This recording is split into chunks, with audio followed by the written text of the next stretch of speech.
Kita ke informasi politik, Saudara. Pasca ditetapkan sebagai tersangka kasus korupsi Hambalang, Anas Urbaningrum pun memutuskan untuk mengundurkan diri dari jabatan Ketua Umum DPP Partai Demokrat. Sejumlah spekulasi muncul dalam penetapan status tersangka terhadap Anas. Diguncang prahara, Anas Urbaningrum tetap tenang saat meninggalkan rumahnya menuju DPP Partai Demokrat di Jakarta. Sejumlah loyalis setia mendampinginya. Pasca penetapan statusnya sebagai tersangka, Anas Urbaningrum melepas posisinya sebagai Ketua Umum DPP Partai Demokrat.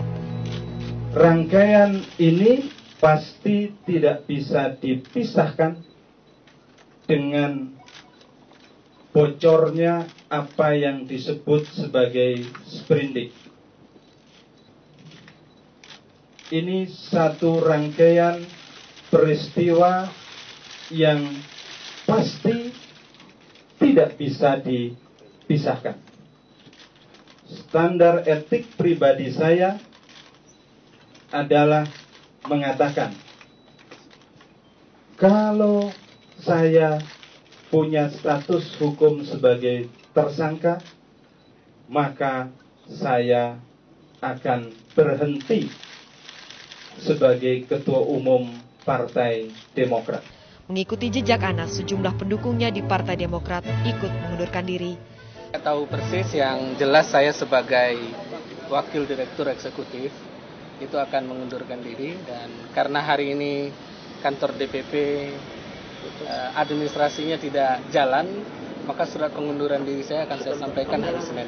Mudahkan jalan buat senior karena udah menginginkan saya dari dulu untuk mundur. Penetapan status tersangka terhadap Anas Urbaningrum semakin memojokkan Partai Demokrat yang sejumlah kadernya telah terseret korupsi seperti Muhammad Nazarudin, Angelina Sondak, dan Andi Malarangeng. Dari sisi persepsi politik jelas bahwa orang akan memandang bahwa Partai Demokrat itu adalah sarangnya para koruptor. Ini yang sulit untuk diperbaiki oleh Partai Demokrat.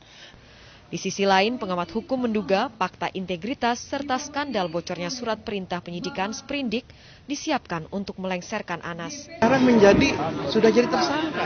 Ini kan semua, ya ini kan kita nggak bisa bilang naif, bilang ini. Harus diakuin dong kayak begitu. Ya kan, bahwa ini mungkin secara langsung komisioner KPK itu nggak ngerti. Ya mereka itu kan bicara soal, tapi di belakang mereka kan ada yang ngaturin gitu. Tuduhan keterlibatan Anas dalam dugaan korupsi Hambalang pertama kali dilontarkan mantan Bendahara Umum Partai Demokrat Muhammad Nazarudin.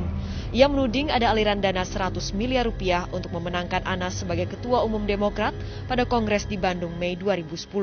Anas juga disebut Nazar menerima sebuah mobil Harrier dari PT Adikarya selaku pemenang tender.